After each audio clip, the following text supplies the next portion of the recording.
Greetings, everybody. We, the wounded civilian, we are here once again.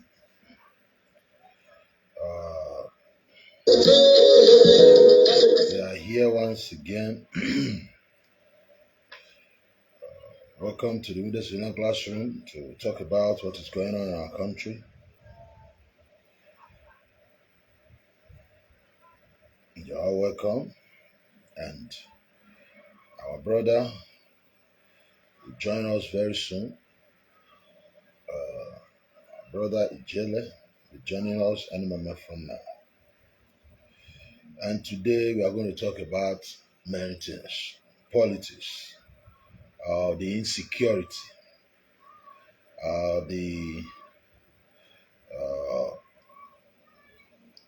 the lack of trust in our country,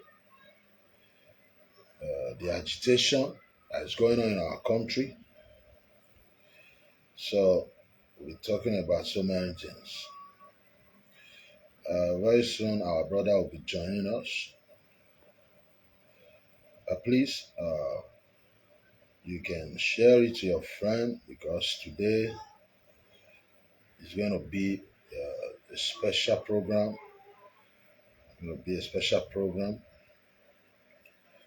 Where we talk about the problem we are facing in our country, and what we're supposed to do and what we are not doing. It's what we are going to be discussing today with our brother who will join us any moment from now. You all know me. The truth is what we believe in here. The truth is our religion here. It doesn't matter who the truth favor or against. As we wait for more people to join us so that we can start, I'll be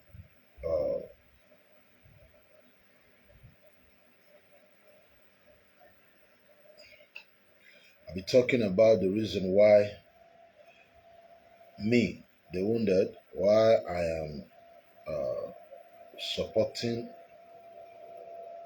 Obi.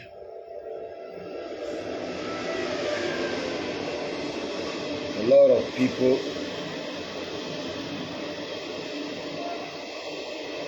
people are still wondering why, still don't understand why people like us still supporting the Obi movement. Like I always say, I'm supporting Obi not because Obi is a saint. We're not supporting Obi because he's from Southeast. We feel Obi is the right person to support at this time.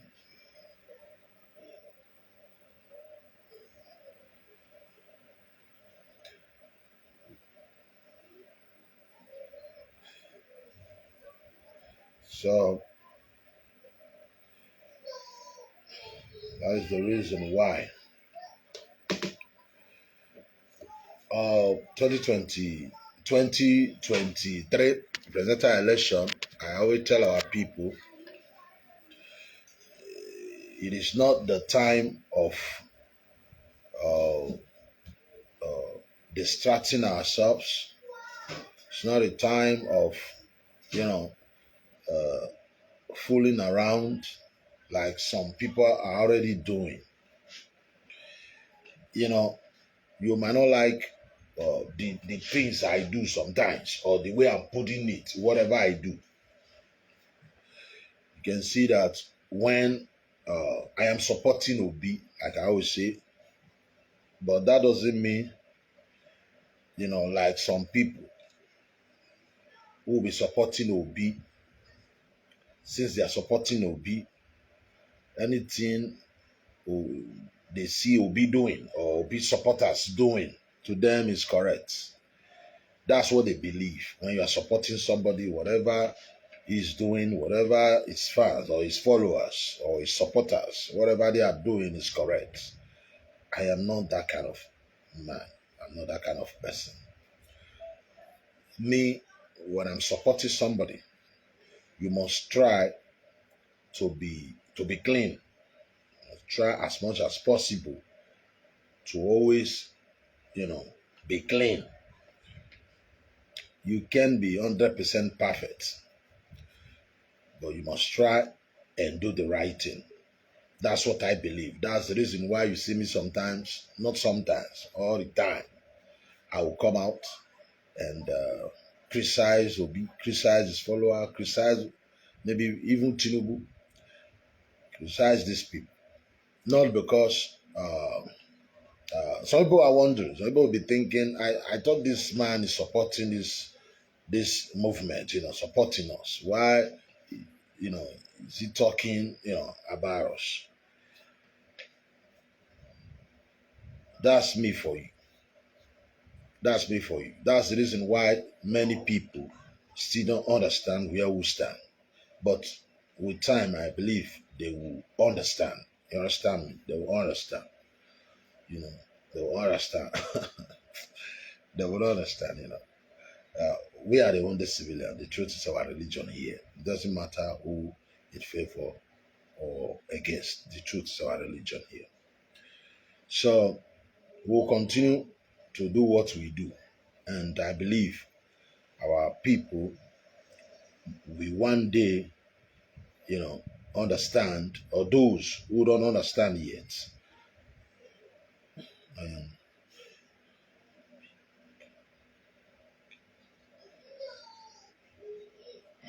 Um, let me see.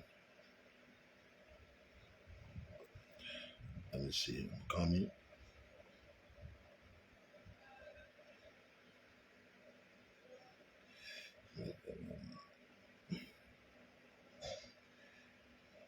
Okay. Let's see. Let's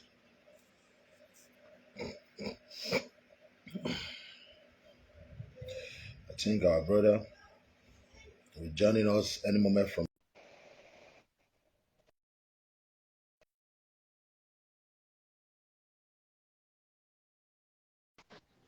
Okay. Hello. Yeah, I need to put in this thing. Sorry, I think. Wait. Yeah, can you hear me? Of course, I can hear you. Can you hear me? Yes, I think the lightning should be better this way. Okay. I think it's better this way, yeah. Yeah, Mr. Ijele, you are welcome to the program. I agree to my brother. Sorry, let me Yeah, put in ladies and this. gentlemen, in case you don't know, the man that is with us today is fearless. You all know that. He's fearless, he's bold. He's a man, 2023 election is coming. I will allow him to introduce it, but I just want to say this. 2023 election is coming. I don't think we are on the same page. But that is politics. But that brotherly love, that understanding, that's the reason why I invited him here. That understanding, whatever you belong, the side you are supporting. Don't kind of hate like others who are not on the same page with you must die. So he's not that kind of person. That's what I respect. Some people say, people are saying a lot of things, but one thing I respect him for, if he's green, tell you I'm green. If he's red, tell you I'm red. Also with me. So my brother, Mr. Ijele, you are welcome to the program. Please, can you please introduce yourself before we start? Thank you, my brother. So I'm trying to share this on my pages. Just give me 30 seconds. I want to share them, and I think with my other phone, I would have shared it on. No problem. So, as you can see, we're about to start. We'll be talking about so many things today. So many things today. We'll talk about politics. We'll talk about the disunity among the tribes in the south, and then we'll talk about uh, the agitations that is going on in our country, and we'll talk about the solution to it. I know this is what you always do, but it is good. We also invite him here to come and tell us what you know, what we're supposed to be doing. And you know, we keep saying it. What we are not doing, what we're supposed to do, we continue to say it until it sink in, until people begin to understand. Like, we are not the bad guys. You understand me? You know, one thing I respect, you see, I always come out every day. You know, I was kind of attacking my brother, what is my brother? Magnus. My brother, I respect him so much. I group all of them together, about 4 or 5 people like that. I said, look, when you see other politicians like Tinubu, the other one, everybody messed up, you come here and support Obi. That's good. You see that the freeze, he will say something about Obi. You don't like Obi, it's your candidate. You come and you know, precisely, I like it. Even so, what it's your choice because you are supporting Obi. But when Obi followers go to their city and destroy a labor office or secretariat, you will also come here and say something. Otherwise, Daddy Freeze is not the problem here. Because Daddy Freeze did not destroy any office, but the ones who is going after your offices, those are the men. That's to me. I always make video like that. So, my brother, are you set now? Thank you. Yeah, I'm set, my brother. You can introduce yourself so that we start right away. Okay. Yeah, my name is Chukwuka Ofemu. I'm known by my blog name, Ijele Speaks. I'm an Igbo man from Imo State. Both of my parents are from Imo State.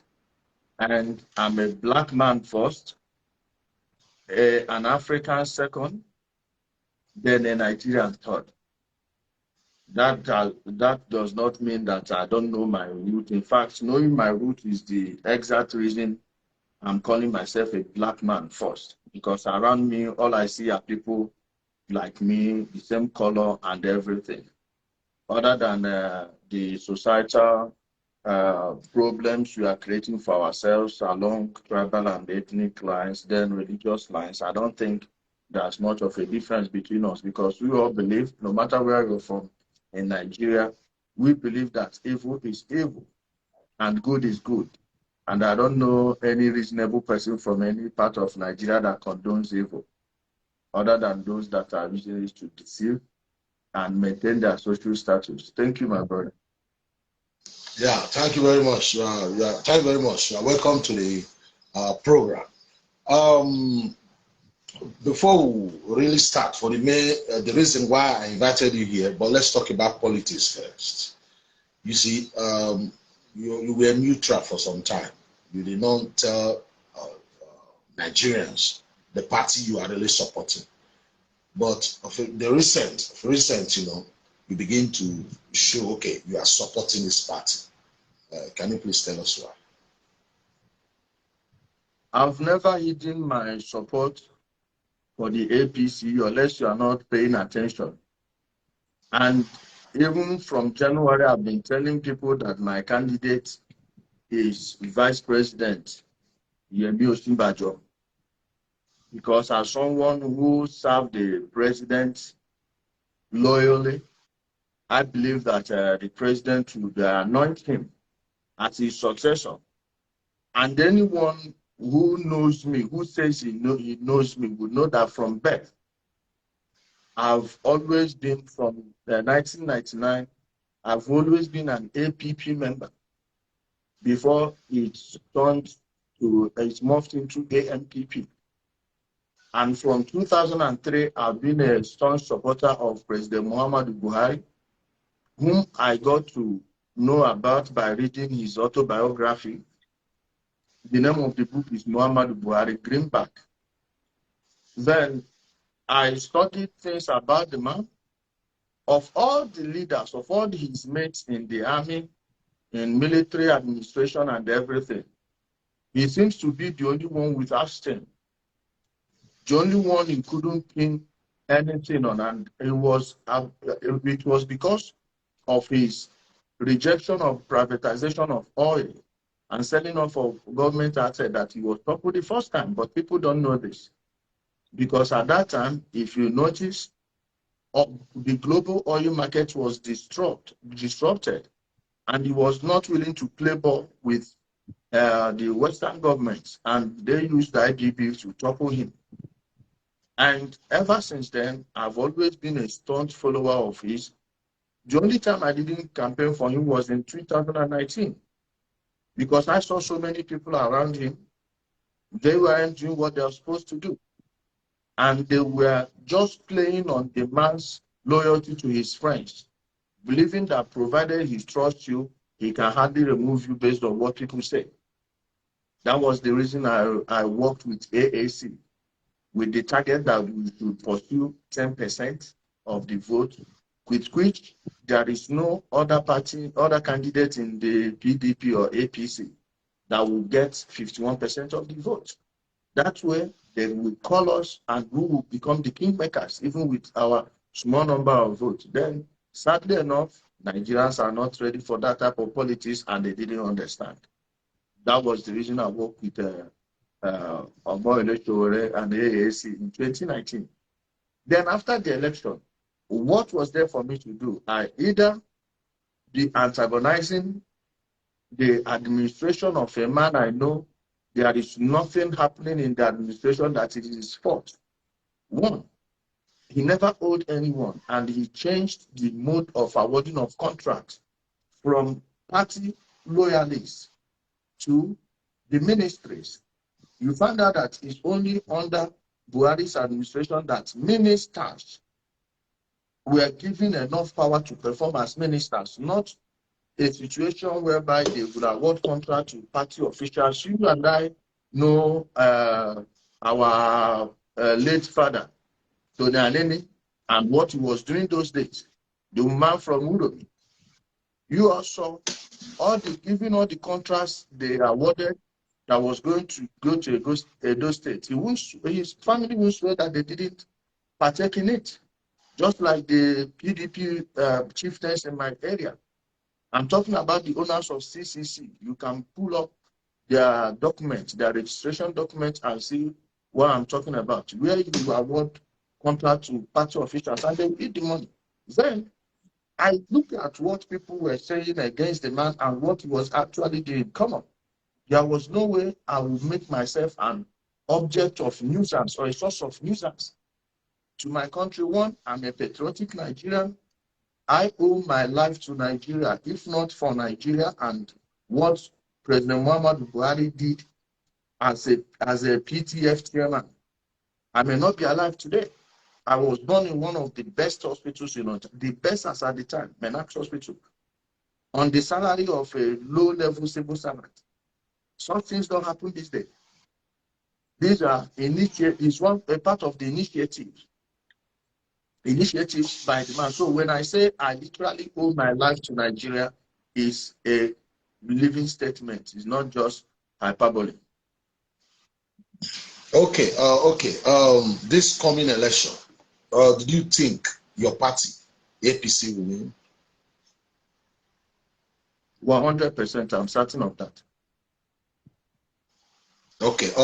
Well, since you believe APC will win, what would be their what are they going to convince Nigeria to vote? Because a lot of people Okay. are crying now. Currently, a lot of people currently. Yeah, a lot of people are complaining because of the change Buhari promised 2015,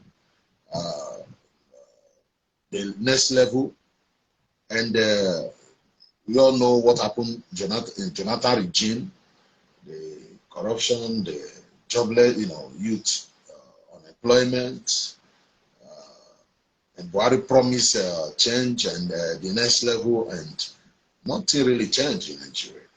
Some like people are saying Buhari are failed. No, don't but say, you please. Let me answer you. Right. Let me answer you. Go ahead. Go ahead. There is nothing President Muhammadu Buhari promised that he hasn't delivered on. I mean, one, there is no part of the government you will look at and say he did not better it by a far. Are we talking about NTGC in River State? Are we talking about the road and bridge to Cameroon from Enugu? Are we talking about Bonny Island for the first time? We are going to link it up with that. Are we talking about the Biafran veterans that he paid money in today's currency is over 1.5 billion? In every region, there is no region you will go to and say that federal roads are second to state roads, except for a case of maybe you are talking about a Bonny State, some parts of River State with what Wike is doing. The civil service, what did he do? He caught corruption by a lot. People are still stealing money. I'm not going to deny that. But if you have been to Abuja before and been to Abuja now, find out that all those ones that have no jobs, that rely on government money to feed, they've been going hungry. All of their properties, they are selling them. The skyscrapers they were doing on Jonathan's head, all of them are just redundant till now. They are just there, lazying about there, and they are going to sell them off if EFCC don't get to them very fast. Are we talking about the civil service? How much was the minimum wage when he came? How much is the minimum wage now? How much is the increment? The police, how much has he funneled into? The military. Before, in Abuja, you used to hear bomb blast every given day. There is no day you don't hear about bomb blast in Nigeria. Today, before Buhari came, Baga was deserted. Bama was deserted. These places were Boko Haram strong bases. You can pull up the global terror list. Nigeria has gone from number 3 to past 20-something. And this is within a space of 8 years with the attack on the Naira that is being caused by the privatization of state assets. Every industry, all the industries died, and we became an importing country.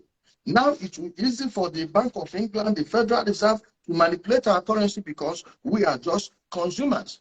Now, Ajokuta Steel Mill is there. The international airport in Enugu, the airport in Port Harcourt. Come to Abuja and see MM2.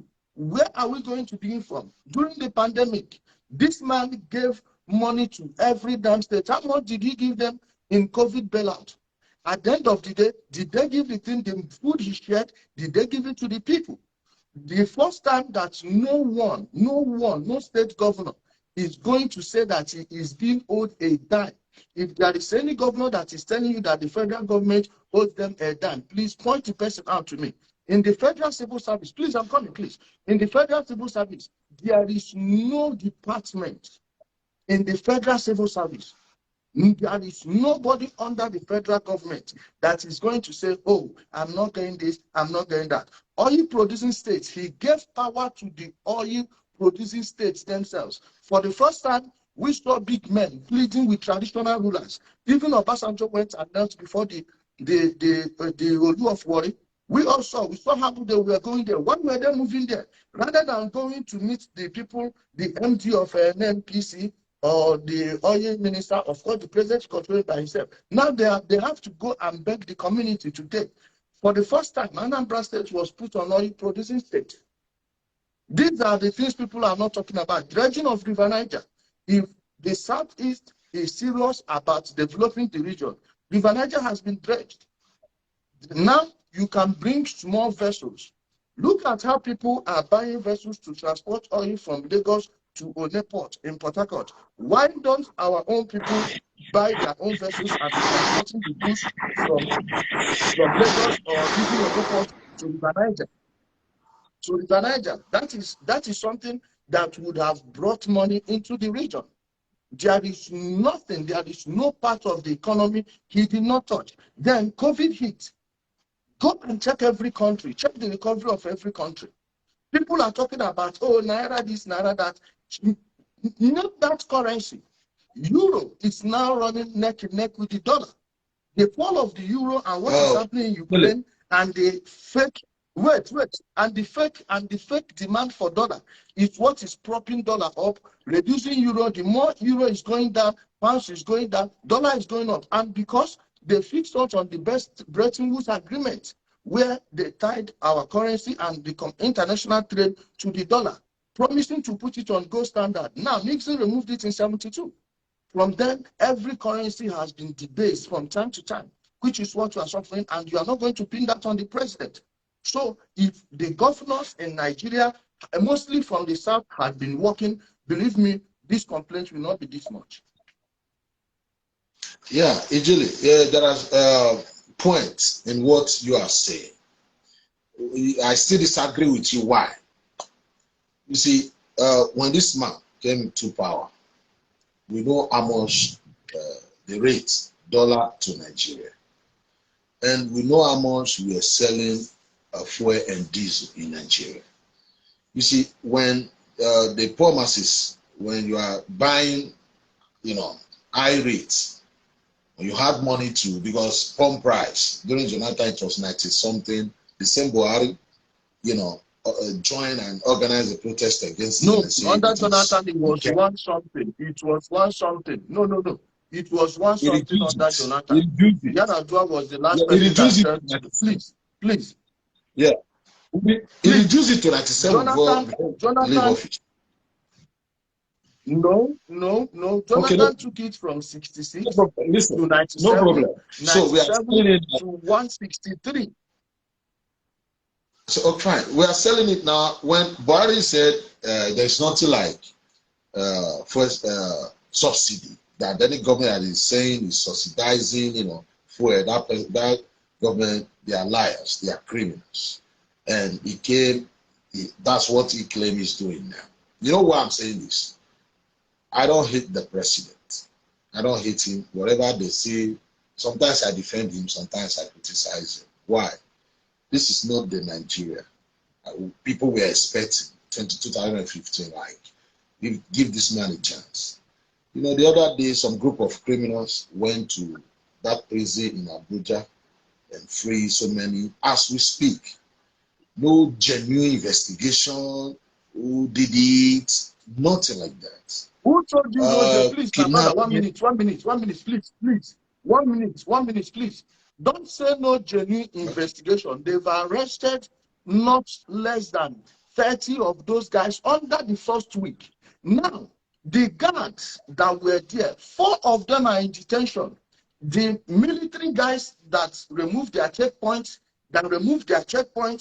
before the attack, have you asked where they are now? The problem is this. In Nigeria, I do follow your page. I do see, because you are following my own page and you are visiting my site, so your own will be popping up on my own. I do see what you people post. When something happens, you people will run and share it, but when the government is fighting back, after that attack at Kuje prison, within the first week, over 70 bandits were eradicated. No one covered that in the news.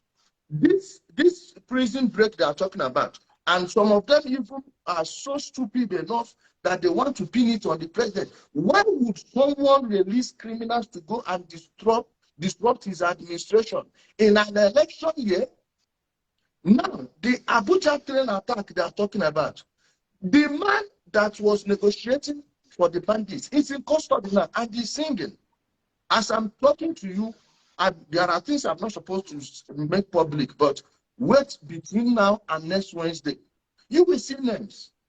You will see names. The man has been singing. Who put APB on him through the Interpol? Is it not the same Buhari administration? They put APB on him through the Interpol and they've been following him since March.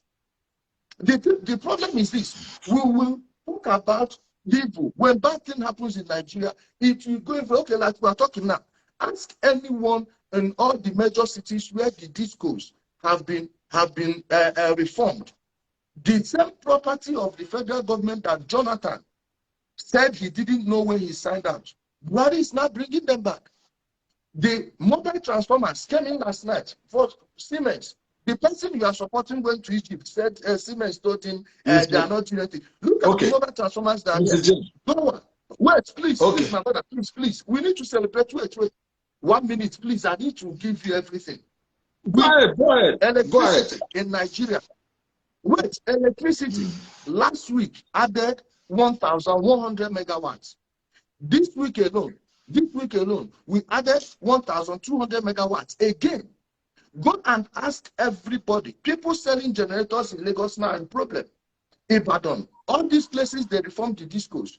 Hopefully, these ones that are coming now will go to the south. And I believe the Edo Distribution Commission, Asaba, Enugu, all these places, they will collect them. And this is how a country moves. You don't expect something to happen. I said, the problem with us is we have this messianic syndrome, whereby we will let someone, then we go to sleep. We are going to sleep thinking that one person can do all these things. It's not possible. Like, if we had focused on our governors, we will not be suffering what we are suffering, especially those of us from the south. I do challenge them with the north. I challenge anybody. Show me, you say these northerners don't go to school. They don't. Go and see the type of schools that are being built there. Free. On average, how much do you think families in the south spend on school fees? In the south, mostly southeast and the south. But in the north, you don't see that. That's why people say, oh, when Nigeria wants to move, the Northerners don't want to move. Why are they going to move to you? For what? Their children are going to school, modern schools, for free. They wait. In Kaduna, wait, I'm telling you, my brother, I need to give you. Mr. Jello, Buhari is the commander-in-chief of the armed forces. He controls everything. When I say Buhari is the commander-in-chief, you know what I'm talking about. Everything stopped and stable. You see, even this when they say insecurity, we are not talking about the north alone. We're talking about north and south. The insecurity in Benin, the insecurity in Delta State, in Sokoto, everything concerns my brother, let me tell you, the insecurity, most of the insecurity, my brother, let's tell ourselves the truth, please. The insecurity in the south will never be solved until the southerners start telling themselves the truth. Let me give you an example. For instance, now, I grew up at one of the most dangerous areas of Onitsha. When I was growing up, I know how many people in our neighborhood that were killed around Okada. Then in Delta State, Okpana, in Edo State, Okada, Benin Bypass, Ekiadolo, then towards Ore. I know how many people they killed there. But each time there is an attack, they'll tell you, oh, Fulani herdsmen.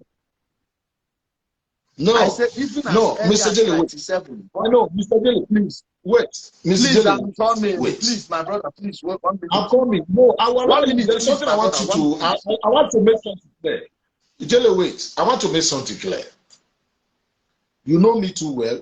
I am not the kind of person that will say anybody, wherever there is crime. It's not about Fulani. Me, I am somebody, what I'm trying to say here is this. The country, as far as the country is concerned, whatever it happens during Jonathan time. If anything happened, you must blame the president. That's not what. See, my brother, you didn't let me land. Let me land. See, if you had let me land, you would not. See, we are saying the same thing. But for instance, see what I mean. In our region now, bad boys are being protected by politicians, and no one is saying anything about it. The rate of cultism, what was the rate of crime in Edo State when cultism was restricted to just higher institutions? And what is the rate of crime in Edo State now? Now, we don't even have a good police in Nigeria. From north to south, there is no good police because, one, the president is not going to reform the police overnight when for the past 25, 30 years, police recruitment has never been based on merit. Wait now. Police recruitment has never been based on merit. Not just the police, even the military to a certain extent. Now the police that is frontline, when you have a police force that is so corrupt that 90% of the people in police owe their allegiance to the man that gave them the form and sorted their acceptance, then commandeered their posting, give them good postings. So long we have those type of people in the police, your police will keep on being a mess. And as a country without police, real adequate policing, we never have security. So all these things are not things you go and pin on one person. This is a cultural and societal issue we are talking about here. Okay, Ijele, let me tell you how I feel, my own opinion. Maybe you are talking because you live in Nigeria now.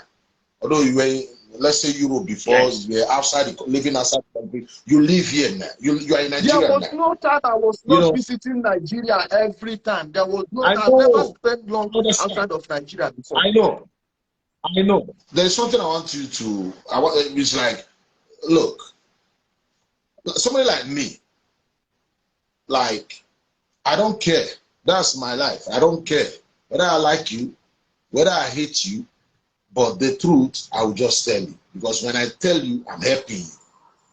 You talk about the failed police, how corrupt they are. You talk about the politicians that is kind of wearing, indirectly sponsoring this, insecurity for their political gain in Nigeria. I understand. But what I'm saying, all this nonsense, all these people were there before this man came. He came and said, what we, the masses, can do for him is to give him the power. Vote for him and make him president. He will rectify all these problems. I hate when politicians will come and tell me, you see that insecurity there? It is politicians that is behind it. Are you telling me to go and solve it? We have the president control the police, the DSS, everything. Do whatever you can and stop peace there. Every day, you know why I'm saying this? I'm not blaming only because he's a northern man. No, I don't care. Not because he's a southern man, I don't care. If we keep saying, oh, okay, look at NSA's problem. They went and invited some doctors from China. Invited them to Nigeria to come and do what now? What if there is COVID-19 tomorrow? That's what I'm talking about. How are we going to solve it without inviting a foreign doctors? This is what I'm talking about. That as far as I'm concerned, it doesn't matter. I won't say Buhari failed in all ramification. I know it's good. Maybe you have done well in some aspects, in some, I know. But generally, in most people demand improve the country. I'm listening. Come again. See what I'm saying. Listen to me, my brother. You see? Okay. No. Let me. I said the man improved on so many places, not one. Let me give you an example.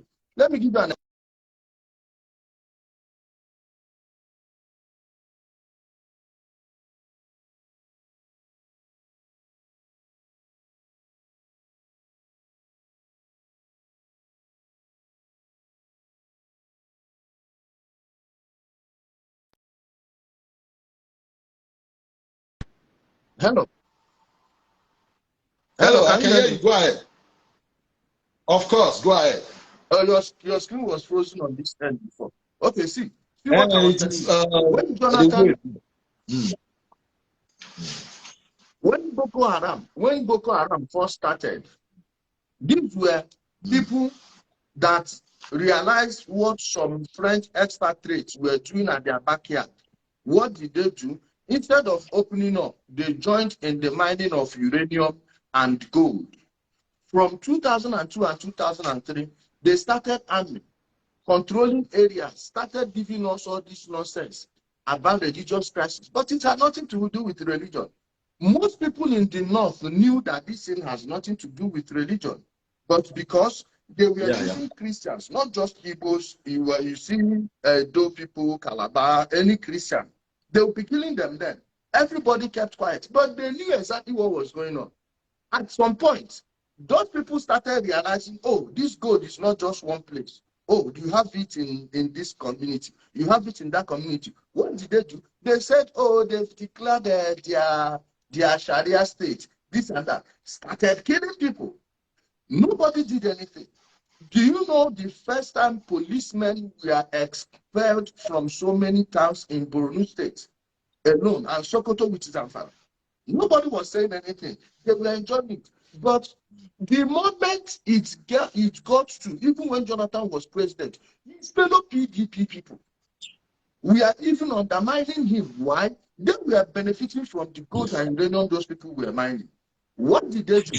They told people, oh, Jonathan is against Islam. It's this it. Then all of them hated him.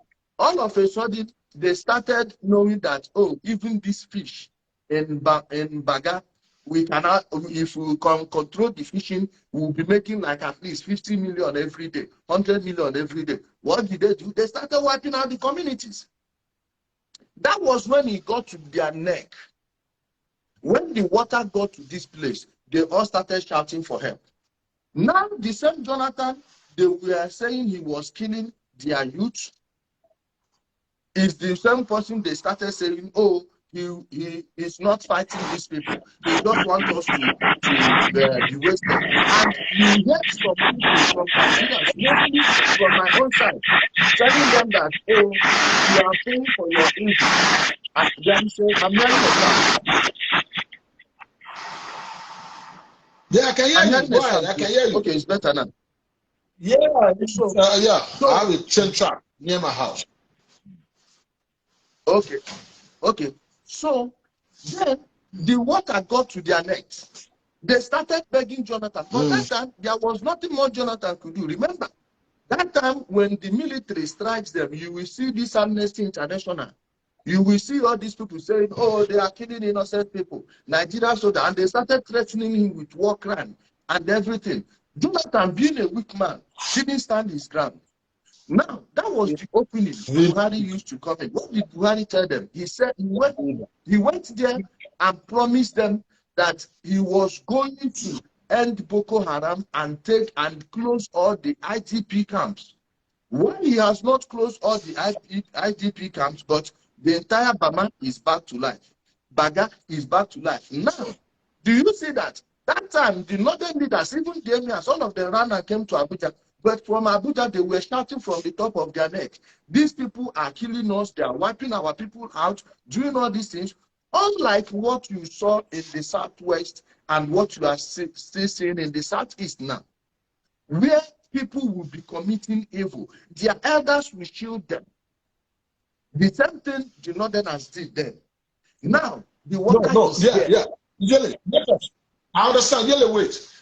Let us not go there now because I want us to now for Buhari. Let us leave Buhari aside now.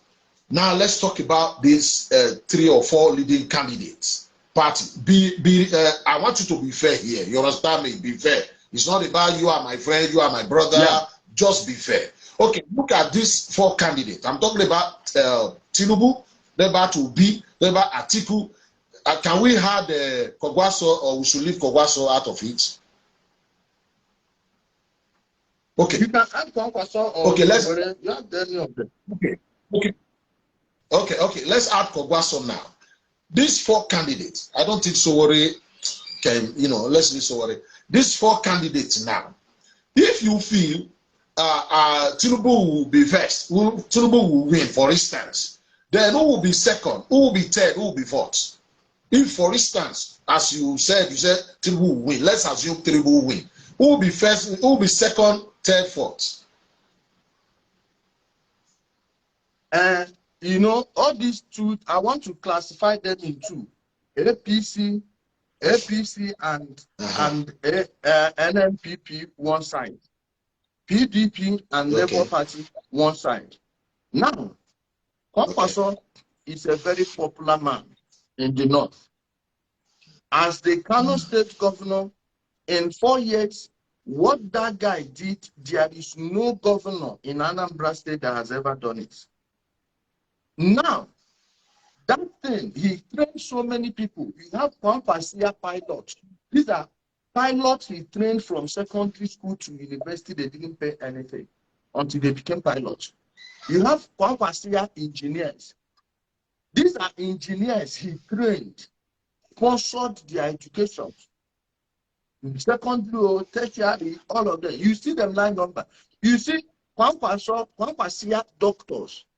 So someone who has such a background in politics and being a place like northern Nigeria where they play micro politics, like politics to the grassroots, you expect all those people that benefited from him to be campaigning for him, which is exactly what they are doing.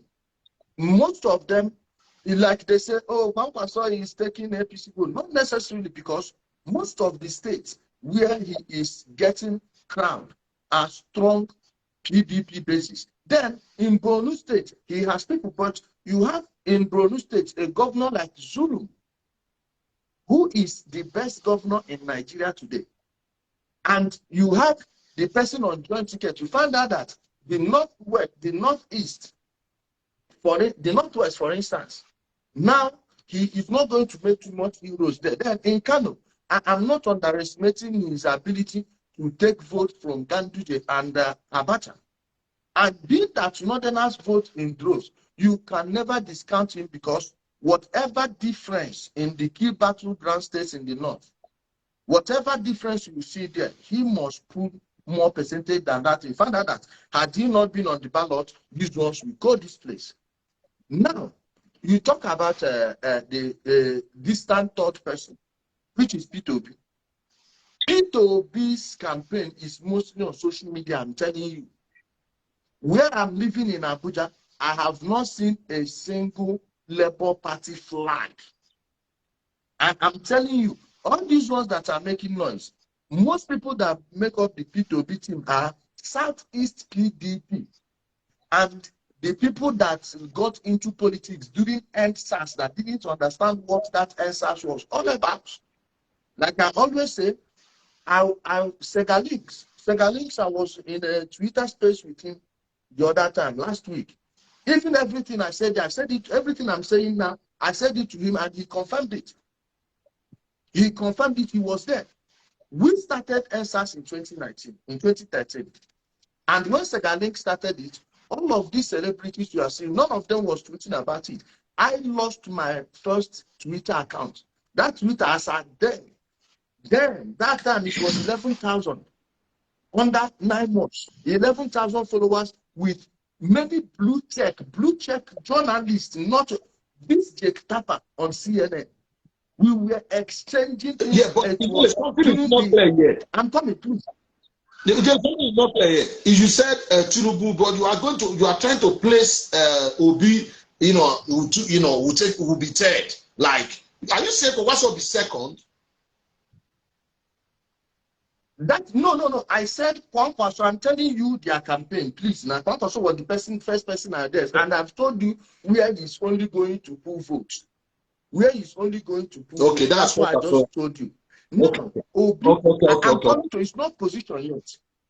According now, when you talk about Obi, that's why I'm telling you, people that make up the Obi camp, Southeast PDP, and let me tell you why they did that thing. For next year will be 24 years. The Southeast has been voting for the PDP. And now they did not get the number one person they were projecting was Peter Obi. But Peter Obi, before PDP convention, ran away from the race, knowing very well that it is going nowhere. Even Wike flogged him in Anambra. Wike and Abacha's article shared the vote from his own state. Let's not forget that. Let's not forget that. And Wike played a better politics than all of the entire Southeast. They didn't prepare for anything. If you understood Igbo, I would have sent you one video on BBC News Igbo, where one person was saying that they are PDP, but they are angry, they are sad that P2B left and went to Labour Party. Then, in trying to pretend he is defending the Igbo votes, he showed how weak P2B was in the PDP by saying that they knew that if it was for zoning, If it was for let them go and challenge, that P2B will not win. That if it's for zoning, that the Southeast will not get it. This is for his own words. He said it in English on BBC News. Then he said they wanted a consensus candidate and they wanted it to be Obi. When they refused, now they pulled out. He pulled out. So how strong do you think someone is that his party didn't even care when he left? Now, what did they do? They went, Labour Party already had their candidate. They went and bought that ticket. He bought that ticket. Labour Party already had their presidential candidate. He bought it. Ask Barrister Samuel Ihensekem Jr. He's from your state. Ask him. Even the days leading to the final payment, he was calling me, telling me, please stop attacking this guy now. He will get that level. Even the day they finished and they wanted to present him, Barrister Sam called me. I met him at one Access Bank near his place. He said, come escort me. I said, I'm not going. No, he did not even plan for it. Labour Party already had their presidential candidate before he went and bought it. Now, after buying it, what did they do? All the IPOB platforms, which hitherto used to stand for PDP, all of them turned to P2P, and I saw it, I said, you see, these people are at it again. Then, when they started propagating him, I laughed. I said, Kai, these guys, you people are a bunch of jokes. Now, P2P will not get 10% of votes in Kaduna where his VP is coming from. I'm telling you. And I already told them, if he gets 3 million votes, I'm going to tattoo his head on my chest. Let me give you reason. One, these IPOP people that are supporting him, on the ground, people that own them are actually PDP, and all of them were there before. That was the reason they went and attacked Labour. And when they attacked Labour, they didn't kill anyone. They just destroyed their district. If it was APC, they would have killed someone there. All of them know each other, and these ones know that on ground they are the one with the power, and not all this social media noise. This noise will only end on social media. Wounded civilian, go and save this video. Save this video after the election, come back. And Obi himself, after that attack, till now, he has not even tweeted about the attack on Labour Party. He has not even tweeted anything about it. To show you that this is this is an AstroTurf campaign. He doesn't care about those people.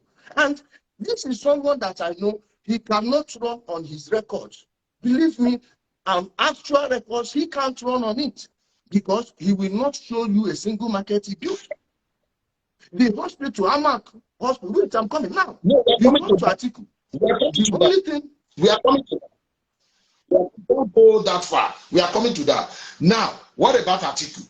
Just talk about so that you give me scores. Who will be first, who will be second, who will be third. That's why that's why I'm saying coming to Atiku.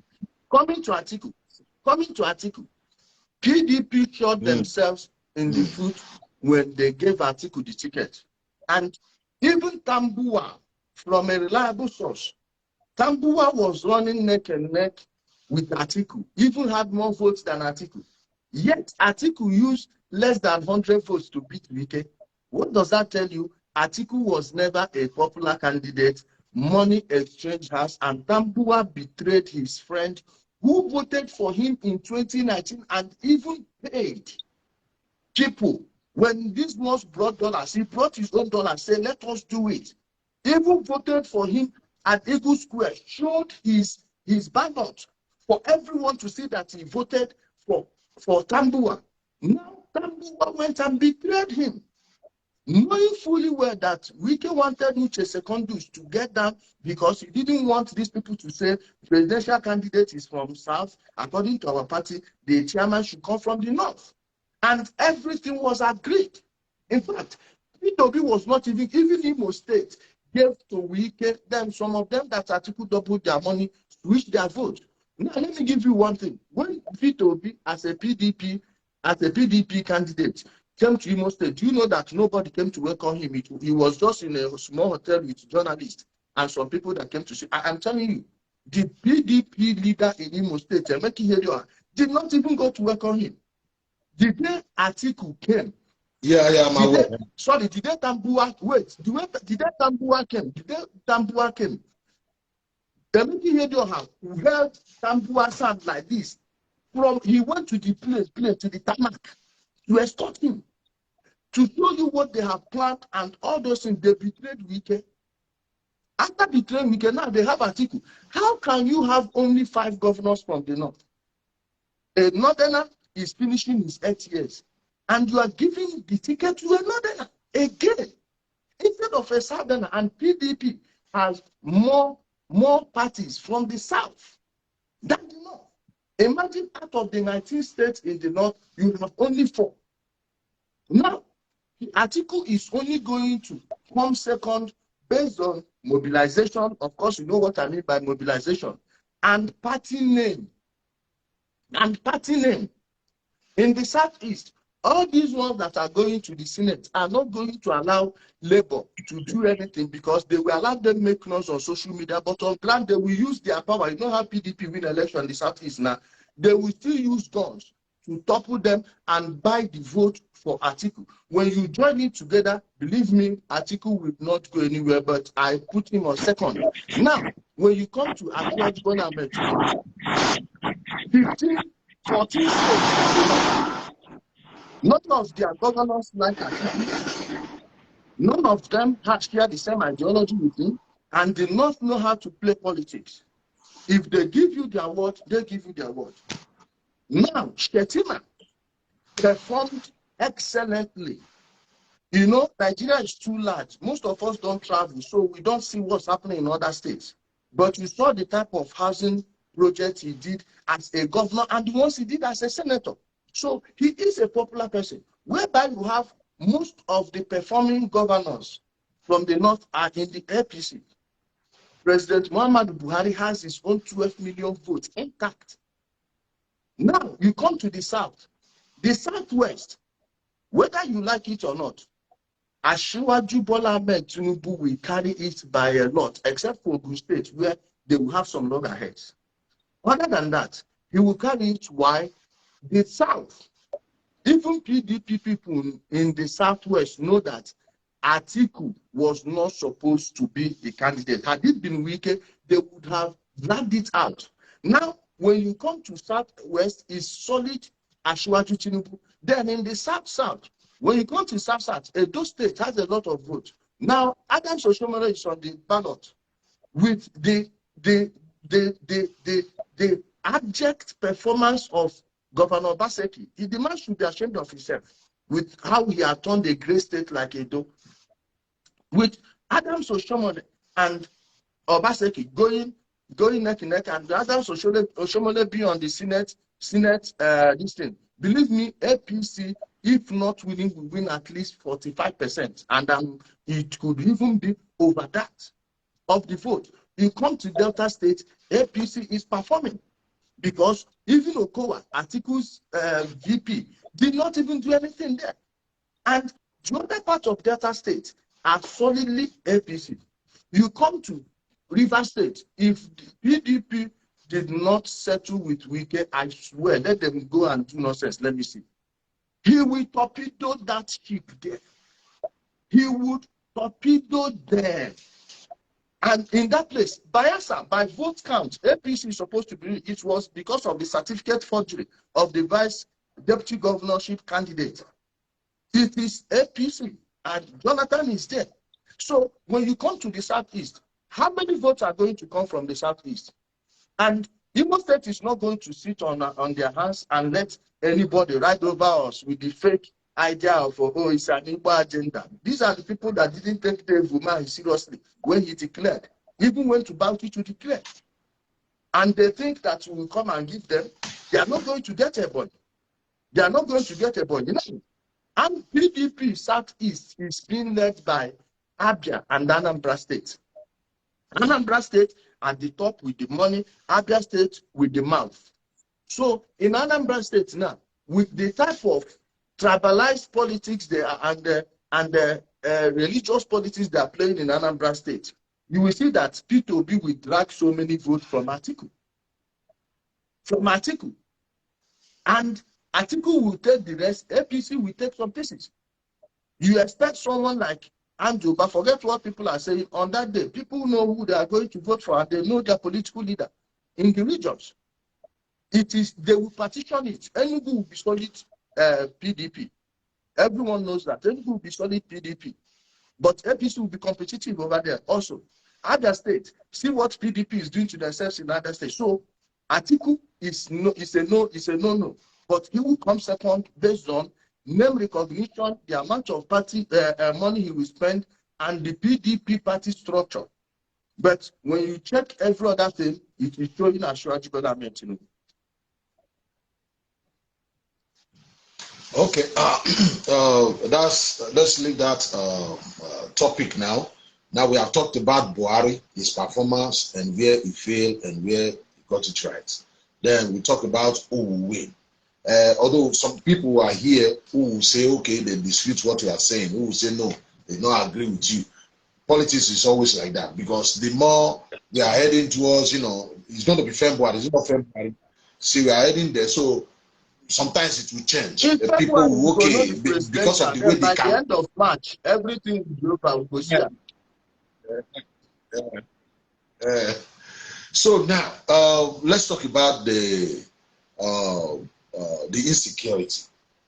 So because of what some group of people, maybe I'm not hearing any threat from the north, those bad boys too from the north threatening there will be no election.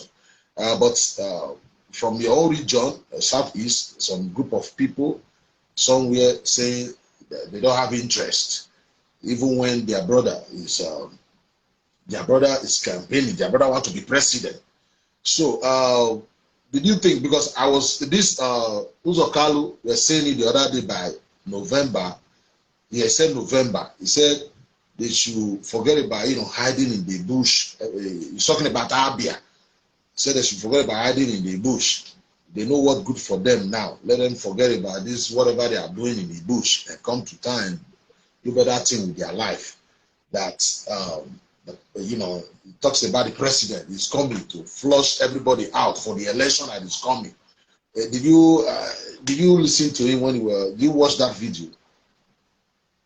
Or is it true that the president have any plans like that? I am not in the security meeting where they had anything, but I know that all Jews or Kalu, people who don't know, that guy was an arms dealer. I'm sure he may still be in the business. So when such a person is telling you something, you need to take it seriously. It's not all those ones that are waiting to steal police guns. These are people who can actually arm a battalion without stress. Without, you just bring the money, they have the things to ship it with, wherever I want it to land, it will land. So when such a person is saying something, I sit down and listen. I pay attention. I take a moment to listen to what they are saying. And the man, he never said something like that until they attacked him. And he knows what has been going on. And he himself understands that it's the Igbo politicians and their paid propaganda against the president that is making the president reluctant to act. And if he made such a statement, if I were any of them in the bush, I would take it seriously. No, I will take it seriously. When such a person makes such a statement, man, you have to take it seriously, because it will surely come. He himself knows that his political position is under threat, and nothing motivates a politician to work better than having his position threatened. So if his position is threatened, come on, he's going to make a call here and there. That's the meaning of power and the usage of power. He's going to tell them, and they all know where these guys are. They will definitely do it. Believe me. If he is sure it will threaten his position, that thing will happen, and there's nothing anyone can do about it. This boy that is threatening elections, Samuel Ekpa, he tweeted some time ago, I think over a week or 2 weeks ago, saying the people that is organizing protests for Obi, they are not Igbo. He said so many things and use some insultive words, on my people, the Benin, and now he's threatening. You saw that tweet. say there will be no election. Did you think that boy have the capacity to do that?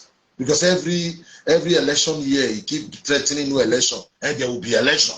Or is it their my this brother, their my brother, my plan brother. different? You know, the Biafra issue has become an albatross on the necks of Ndibo. You understand? The issue of Biafra, and Simon Ekpa knows that Obi is not going to go anywhere. And after Obi is gone, all those IPOB people that change their profile to Obi will not want to come into Biafra issue again, especially when it's coming from these their leaders that are still propagating this same Obi issue. Now, he is positioning himself in a situation whereby after Obi loses, he will be in a key position to drive the Biafra scam moving forward. And I saw what he wrote one day. He said those people following P2B are the people who don't believe that Biafra will come in 2023, or he said this year. That means he must have been telling them that he will give them their own Biafra this year, of which when he gets to October, November, he's going to call for fundraising. And that time they are in contact with Nnamdi Kanu when he was outside. The money they were giving to all these ESM, he was not giving it to them, including the consult money, didn't give it to them.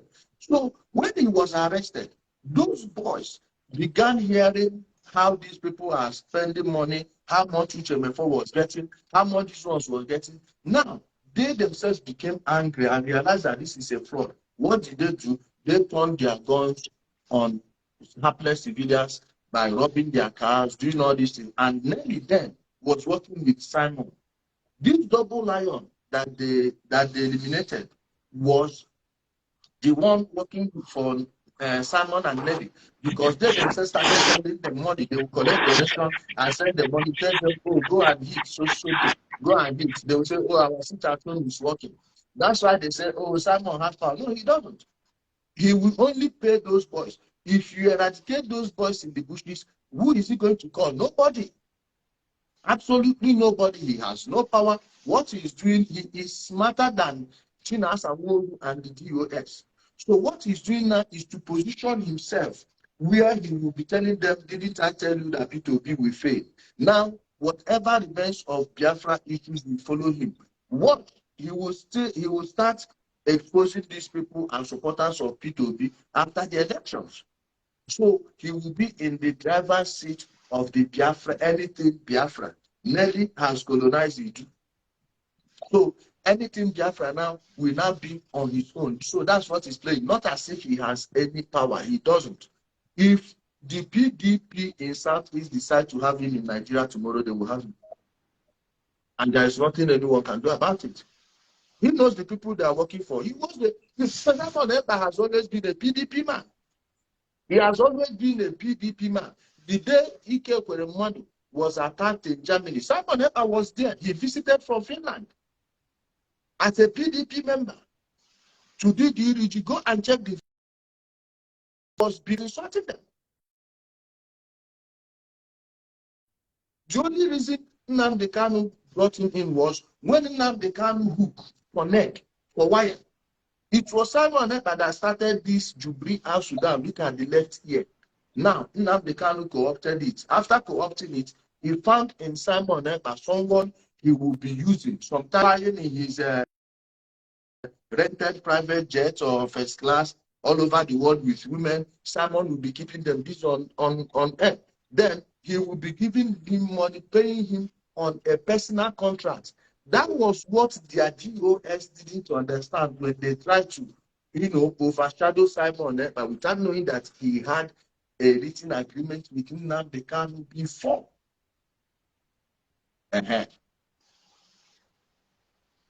Did you believe Samuel Ekpa had his own ESM squad in the Southeast? He commanded any group, any like, he have his own. My brother, if I start praising ESM now, getting their contact will not be difficult for me.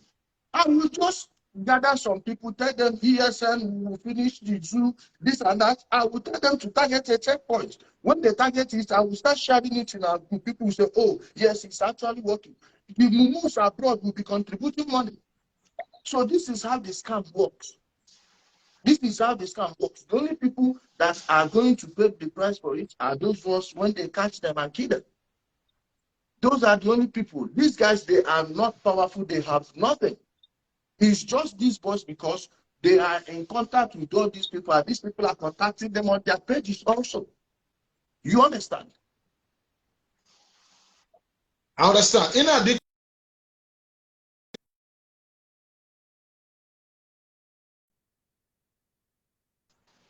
Yes.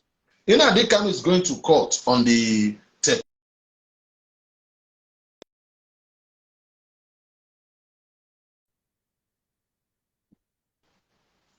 I'm hearing you now. Okay. Inadikam is going to court on the 13th of this very month. Yeah. I was talking to our brother George Oyibi the other day. I asked him, what will this guy, although he's a very stubborn guy, which I know, we all fought him when he was dishing all these threats, organizing, creating ASM. But now that by now he's coming out, by now he's saying he don't want war, he don't want fighting, which he can no longer control these people. Even if you release him now, I know nobody will listen to him.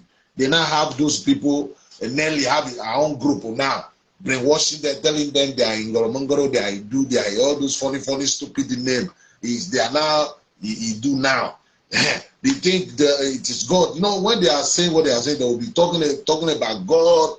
God minister to them. It is in their dream.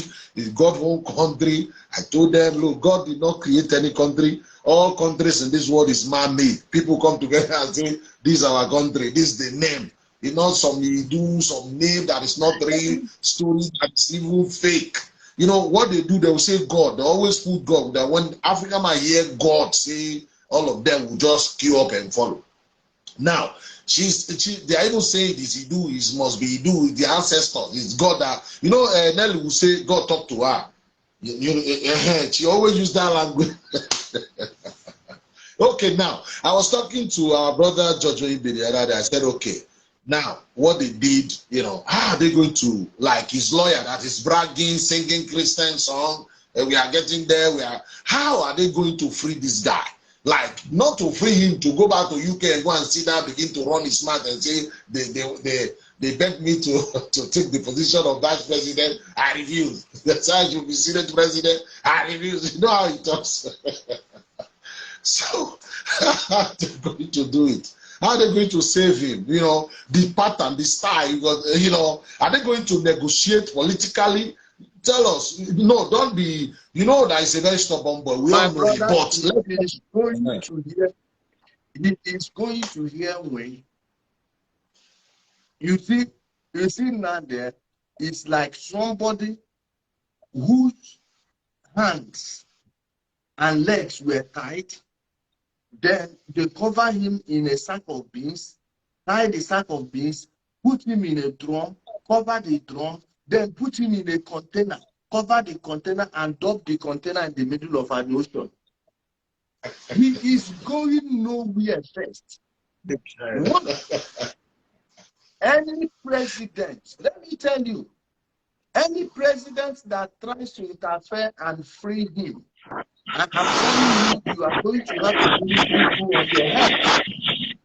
Remember when we started this nonsense, I told them, I made a video. Let's wait for the train.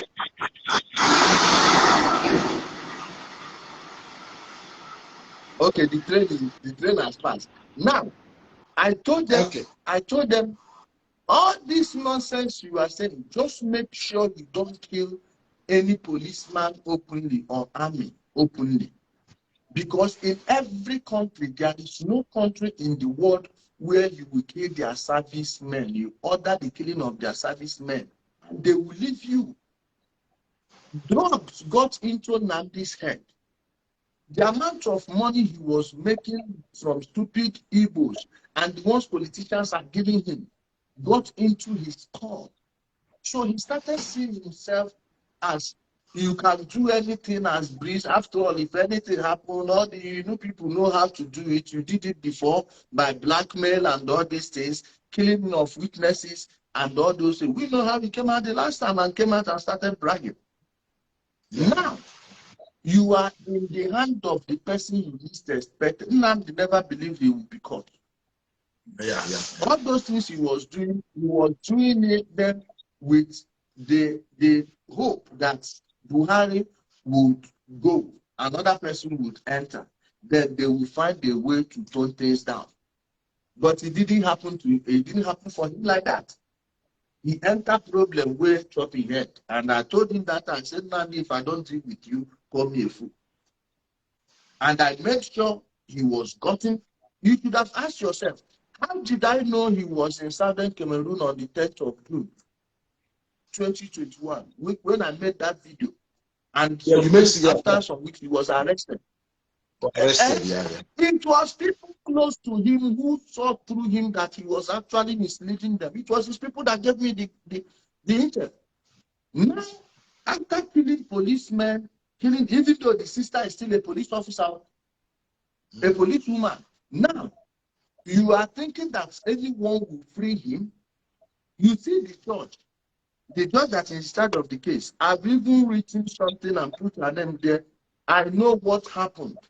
One of the lawyers that is presenting now, the one they call Maxwell, the short one, Maxwell, he called me and told me how Nnamdi came out the first time, and told me that he worked as the judge's clerk. In fact, some of his colleagues are gossiping that they are sleeping together. I don't know. Please, nobody should pin that one on me. But this is what his colleagues are saying. He was working for the lady. And the same person was in Nnamdi Kanu's legal team. Ejiofor never did anything. Ejiofor is not. In fact, this Ejiofor, his own brother Nemeka, is even smarter than him.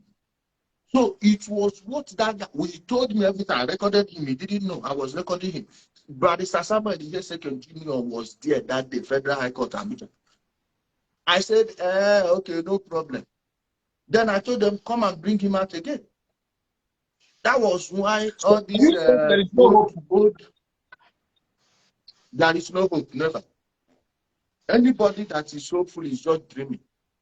What about the negotiation? Never. Like, if he promise,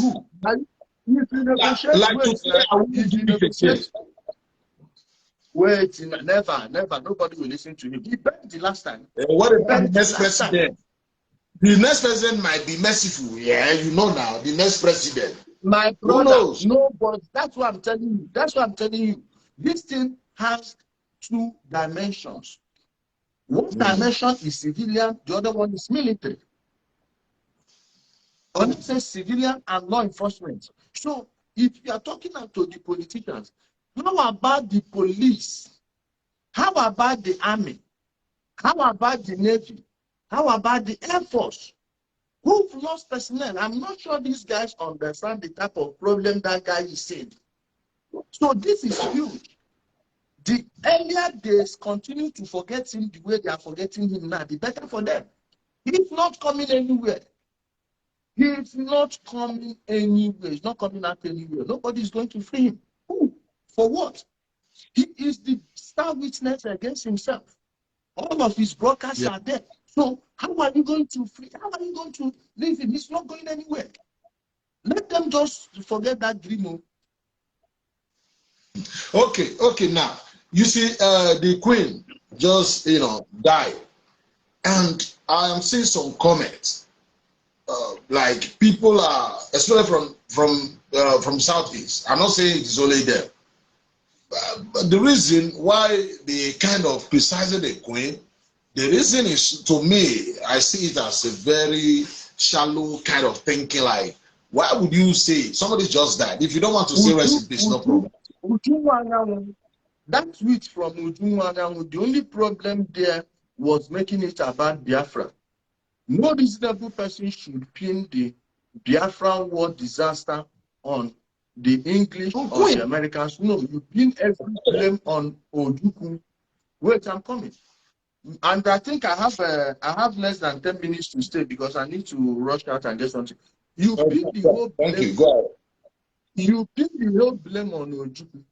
Other than that, what she said about the queen and her family overseeing mass genocide is true. The Maxim machine gun was tested in our place. That was what led to the Arrow massacre. The Mama Revolution in Kenya. The opium wars in China, the Chinese. Okay, go ahead. The Sorry. opium war in China. The opium war in China, where they had to kill the Chinese and burn down their ancient palace, a palace that has stayed for more than 4,000 years, burnt it down because they refused to allow the British to sell opium to them. The British were buying cotton and other finished products, textiles, many things from the Chinese, especially tea.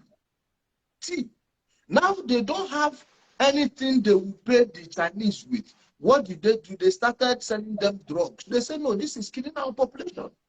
Because the Chinese emperor then refused that thing, they killed him, won the palace, then installed Puyi. The family of Puyi there, go and check the opium war. And what they did there, everywhere in the world, Jamaica, everything, the transatlantic slavery, which destroyed the entire black nation till date, was championed by the British Indian Company, which later became Niger Dock. How many people died? They were fighting Nana of Ishekiri, Atahiri of Sokoto then, and the Oba of Benin. They killed them, burnt down Benin. How many people died? And he is still benefiting from that thing till date. All the gold, check the gold they have in their reserve, but they don't have any gold in their country. Where do you think the gold is coming from? Do you know what they did in South Africa? Do you know what imperialism did? Who armed Cecil Rhodes? Who sent Cecil Rhodes to Africa and Asia? Who sent T. Lawrence, the one they call Lawrence of Arabia? Who destroyed the people of Trinidad and Tobago? Bahamas, Bahrain, Belize. These are the people, the family, like literally enjoy this. The naira you are seeing that is falling now, Bank of England is responsible for it. So there is no, if they had centered it against like a crime against black people, it would have been better. But all this nonsense about Biafra war, this thing, they're just wasting time. Okay, before you go, there is something, because I know there is problem everywhere. We have our own domestic problem in Benin, you know. And I please, keep telling our people. One minute, please. 1 minute, my brother. 1 minute. 1 minute. I want to use 30 seconds. Go on Twitter now. Type Irish Twitter or Ireland Queen. See that they are still celebrating today in Ireland. Who has forgotten the potato genocide of Ireland and the killing of innocent people? 21 boys were lined up by the British Army under the command of the father of this bitch. Even she herself commanded her own genocide too. The Falklands in Argentina. Imagine where Britain is. And you are dragging Falkland at the backyard of Argentina, just like you are now. Britain will come to Edo State and be dragging Iboba Hill with you. Eh? It's called evil. Well, like I said, before you go, because you said you are leaving now, because me, I believe in Obi. My vote will go to Obi. I have my own reason. It's not because it's from Southeast, not because it's Igbo man. I just feel I'll give you my vote. It's that personal thing. And if people attack people because of their choice, I don't like it. I always make a video, I go after them and say no. Like whatever anybody says against Obi, if you are saying the same thing against Tinubu, like the other day, all of them were celebrating that coat or suit, Shetima. I said, what does that got to? These guys who those are elderly people. These guys are rich. Maybe you don't like the way he dress. What guys got to do with? Let's focus on how we win election, not so like that. You know, they were busy themselves. So this one, comedian will run. He will come. He will laugh. I said, look at these people. You know, stuff like that. You know, I don't believe in stuff like that. But one thing I want you to know. Anyway. Yeah, this coming election. Or no, not this coming election. There is problem, for instance, with this Southeast youth. There's problem. This problem, if their elders, their leaders don't sit down, forget about your political party. To me, forget about the political party you belong. Some of these guys, they are in their 20s, 30s, 40s. They were told that Nigerians ganged up against their father during the Civil War, for instance. Still in their mind. When you tell them, check the real story, what they have been told, not all is true. They don't just want to listen to you. I saw a guy about 2 days ago on a train. I greeted him just, you know, somehow. I was looking, my friend, we were out there looking at him. Why would you, because he said, I look familiar. I said, the wounded civilian, because people see me and say, oh, I look familiar. I will say wounded civilian. Oh, they will not greet me. First time of seeing somebody say, you don't know where you know me, sir. I said, okay, wounded civilian. You just say, I just left. You are the one who stopped me. You are the one who said, I look familiar. I said, wounded civilian. So my friend said, it must be, first thing they say, it must be ego. So we sat down. He came back. Said he want to talk to us. So my friend said, no need. I said, he should stay. Then he was talking. Okay, you wait now. And let me, he said, what, he don't like the way I talk about in a Dikam. He was like, like Jesus, like Prophet Muhammad to him. So my brothers, my friends, they will now ask, your father? He said, no, your mother? He said, no. Everything you are saying based on Inadikan. Is he? Who is he? So that's the anger we started talking. Why? He's talking about their land. So place is part of their land. The other one must be part of their land. Yeah. It must be Biafra. The other must be Biafra. All the oldies must be Biafra. Some part of Edo must be Biafra. So what are we going to do? To make these goods? So I ask him, if everywhere is part of the Biafra there, my brother said, we now of today, we don't have right to tell you we don't want to be part of it. He said no. Because according to Ojukwu might be your God. I don't care about who is he. I don't care about you. My brother said something. Like, when a home is built on a faulty foundation, this is what you are getting. You know, we Igbos, we are widely read, but we are reading the wrong materials. The story of Biafra most people know is the one told by Ojukwu and his people. Knowing very well that he and his gang, had they told the people the real truth, and people found out, Ojukwu would have been stoned to death. And people go and check even on Wikipedia page of Emmanuel Ifagina. They didn't even list that day he was killed, that Ojukwu ordered the killing of his entire family.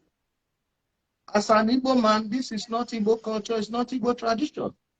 An innocent woman and but children, he killed him now. Of course, because he didn't want anyone to rise tomorrow and confront him for his evil. He wasn't the only one they did it to. In fact, they even wanted to do it to Njoku, but Imo soldiers there said na lie. It was Imo soldiers that saved Njoku. He wanted to do the same thing to Njoku. Imo guy says lie, it will not happen. And Ojukwu knowing very well that he was hiding in Imo State, had he taken out Njoku, they would have given out his location. So the story, when you have grown up hearing lies as history and it forms the basis of your reality, it will be difficult for someone to convince you otherwise. And until the same people they are looking up to tell them, oh, this is actually the way it is. They can't change. And that's why you don't need to engage such people. Like the people I try to educate are younger people. Once you are from 25 years, I don't have any business with you. Believe whatever nonsense you want to believe. I know that from now to next 10 years, it will still leave you in a very terrible place. You may even die ignorant. It's none of my business. I don't try to convince any old person. Never. I only want to make sure that the younger generation don't fall for that scam. Like I'll be teaching them, this is what Ojukwu did. This is what Ojukwu did. He was lying to us. Like he was saying, oh, we finished 1 battalion. 1 brigade is finished in a day. Meanwhile, they are only your own people killing them. You will be using children as bait. Why did army start shooting small children? And they said army was killing underage people. Didn't you see where they were putting 14-year-olds, 12-year-olds in front of tanks, telling them to go and fight? So you were baiting them with kids. Did you blame when they kill those kids? massacre? Did you blame Ojukwu for Asaba massacre? Did you blame Ojukwu for Asaba massacre and the way he bombed the bridge? Anybody. I wonder why people from Asaba did not take Ojukwu out when he came back. The massacre is solely placed on Ojukwu because without him, those fighters that were trapped there would have come across to the other side. But because he was so cowardly that when his people moved, he ordered for the bridge to be taken down, without minding that you are trapping your own people on the other side. Now they have to either drown in the river or be slaughtered. Many died. They have not recovered from it till date. The blame should be on him, and if we actually want to heal, it will start with telling the truth. We have to tell the truth, say it as it is. So if there are any places we are supposed to make amends, you go and make amends. If there are places you are going to make restitution, you make restitutions. That is what genuine repentance is.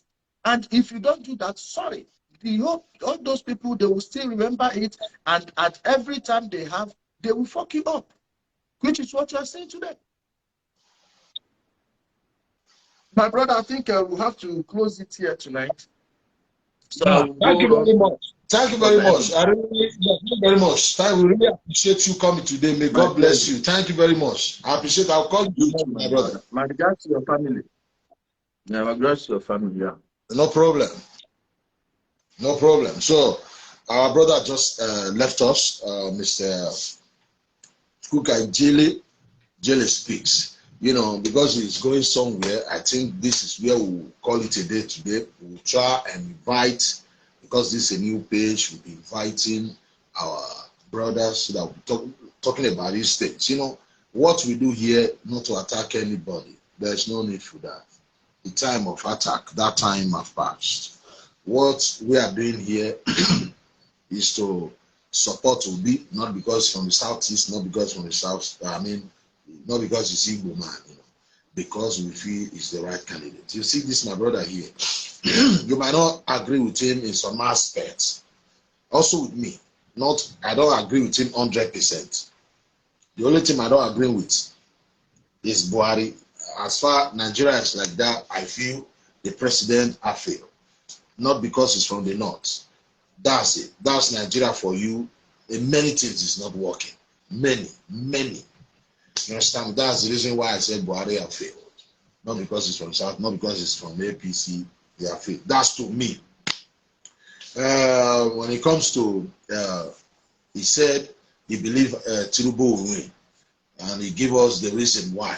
It might be right too, you know. To me, I still believe my vote goes to Obi. Can I beat my chest and say Obi will win? I don't know, but my own is to do whatever I can campaign for him and see how. Let us go to, you know, go and vote first, then wait for the results. So everybody have a way of thinking. Everybody have his own way of thinking. So before I go, let me just advise, you know, our people, especially over the southeast. All these things they are telling you, you should go and investigate yourself. You know, I said before, I said people from the Southeast, to heal this wound, they have to apologize to Nigerians. And Nigerians will apologize to the Igbos too, because we are all guilty. No tribe, nobody can say, oh, we are the one we are the children of God, everybody gang up against us. You know, we invited our brother, this from the north. He said something, he said no, they have to apologize to us too. And he said they have to. I said why? He said for killing our leaders in the past, you know. That's it. If they killing our leader, he was talking about Tafawa Balawa and Amudu Bello. You understand me? And me, I said they have to apologize to Nigerians because of the referendum. That Igbo man, Agu Ironsi, removed from our constitution. He removed referendum. He brought down the regional structure and introduced this style of government we are operating now. That's the reason why. Since they are worshiping people like that, they have to apologize to Nigerians. And not only that, Nigerians also apologize to the people of the Southeast. There is two sides. The Nigerians will also apologize to the people of the Southeast. Maybe because of the way, you know, the war now, where they said a lot of people died. You know, that's the reason why they will apologize, and Nigerians will apologize to them. And stop Washington, something like Ojukwu. Ojukwu, I don't know, they see Ojukwu as a hero. That man is not a hero. We keep telling you people here, I call him criminal. Ojukwu was a criminal. I don't know, but they worship Ojukwu. So some of them will come to your platform, begin to say, you don't fight for Biafra on Facebook. Look at your region now, your stakeholders, traditional rulers, politicians, your governors, senators. None of these guys, these people talking about secession. You that is talking about secession, you have some group of terrorists, boys in the bush, killing, beheading your fellow Igbo, sometimes eating them. Is that how to fight for freedom? Well, you can't fight for freedom. Sometimes you put your hope on Israel. You put your hope on Israel. Israel, there is one guy they call this travel vlog. This guy living in Israel. That one, his brain is upside down. That one, because of likes and comments and stuff, that one will just come, be telling lies. I'll just be looking at it. And a lot of people will be clapping for him. Ojukwu have brainwashed your fathers. And now you are brainwashing yourself again. Huh? You're brainwashing yourself again. If I cannot materialize, move on. So, this is what we call it today. I thank you. Please share this program and like this page. And God bless. Thank you.